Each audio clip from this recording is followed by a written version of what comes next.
Hey, it's Russell here in the barn at Hackberry Farm, and the other day I got a question that asked me, what kind of camera equipment do you use and why? Well, it's a pretty straightforward answer, so stay with me and I'll explain more. A lot of times on these photography workshops, people will be having conversations with one another, asking each other what kind of camera brand they use and why. And you know, people use Nikon or Canon, Olympus or Sony, and everyone has their own reasons why they use what they use. And so the other day I got the same question posed back to me. Why do you shoot what you shoot and why?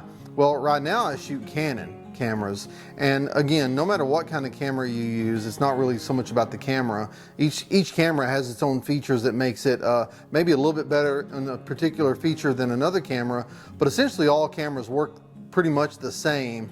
And if you can use a Canon camera, you can use an Olympus, you can use a Nikon or whatever. You may have to learn, it's as simple as this. When you're driving like I drive pickup trucks, I drive a Chevy pickup truck, but if someone brought a Ford into my driveway and asked me to drive it, I could figure it out. The windshield wipers may be in a different place, but I can still figure out how to drive it after a while. That's the same way with cameras. And so I encourage people, don't get so much hung up on brands as their ability to use whatever brand you use. And so I use Canon cameras. I'm not affiliated with Canon in any way.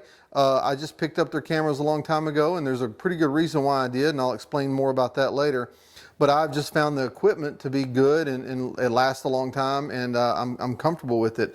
But I haven't always used Canon. In the early days when I first started taking pictures, well, my very first camera when I started shooting pictures back in the late 80s was a Vivitar camera. It was a film camera, screw-on lenses, pretty basic camera. It had it took one battery, one little round battery, that all it did was power the meter. It was the rest of it was manual, but it was a good start to really learn how to use the camera.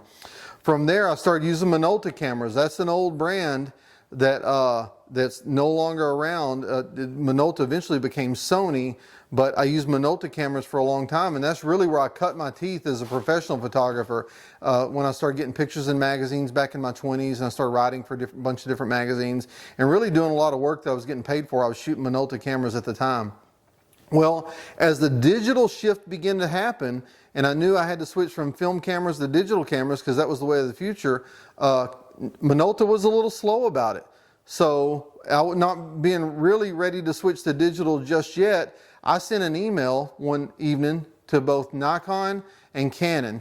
I got an email from Nikon the next day saying, the best pro photographers in the world use our equipment. Check out our website, we know you'll like it. I get an email from Canon, a customer service rep at Canon saying, give me a call, or pro services rep at Canon say, give me a call. So I called the lady the next day, we talked for a while, and the conversation pretty much ended up with, go to our website, pick out about 10 pieces of equipment, we'll send it to you on a loaner for 30 days.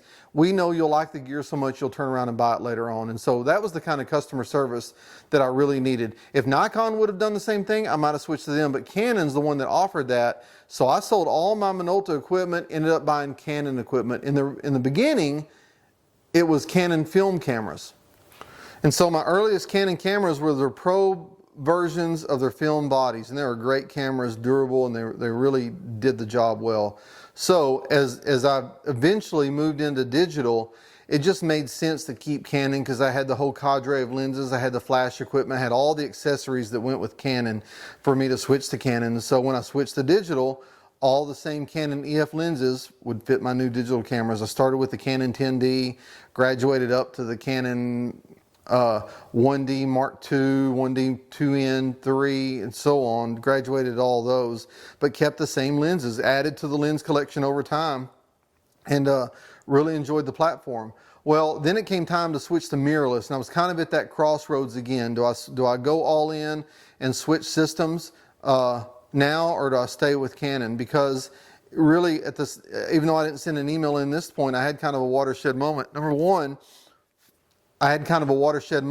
one, I was really considering Sony equipment because I like their equipment. Nothing against Nikon. Nikon's got fine equipment, but the lenses twist on, and the aperture works in a different direction and the lens focuses in a different direction than it does Canon.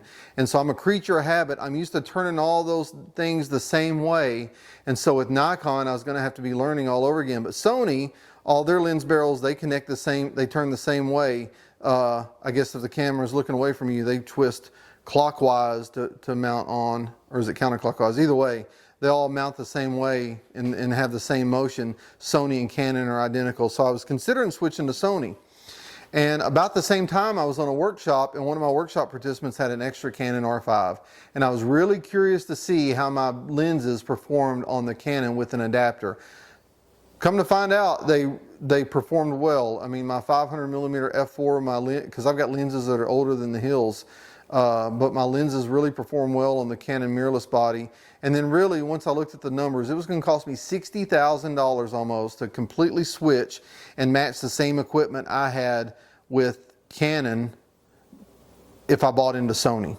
And so from a number standpoint, it didn't make sense. So when it came time to stay with Canon through their mirrorless transition, that's just what I decided to do. It was all about numbers. It wasn't about which one was best. It was about the numbers and what was the least painful for me from a financial standpoint. Because if you're ever in business for yourself, one thing you know is you can't always control how much money you make, but you can almost always control how much you spend. And I wasn't wanting to make that big of a capital investment into the business just to switch over to Sony. Now, with all of that said, have I regretted my switch?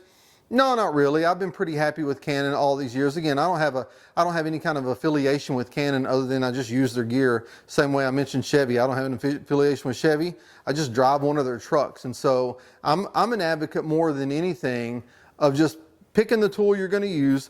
Pick a good tool. I mean, have good lenses, have good camera equipment. Pick the best you can afford and really, really, really learn how to use that thing and exploit it to its fullest based on the technology you have at hand. Now, things are going to change tomorrow. You know, will I switch to Sony one of these days, or Nikon one of these days, or Olympus one of these days? I don't know, maybe, you know, but maybe not. But right now, I'm happy using Canon. I don't think the grass is greener on the other side of the fence. I just try to take the equipment I'm given and the equipment that I have and really know how to use it and use it to the best of its ability. So that's my advice to you. Just whatever equipment you have, don't get so much hung up on brand names because they're all good. Learn to use that piece of equipment at its fullest and then go out and take some great pictures. Hey, I hope you enjoyed our latest video. Join me every week when we bring brand new videos from the barn and beyond here at Hackberry Farm. And feel free to leave a comment below and like and subscribe if you like what you see, and we'll see you next time. Thank you.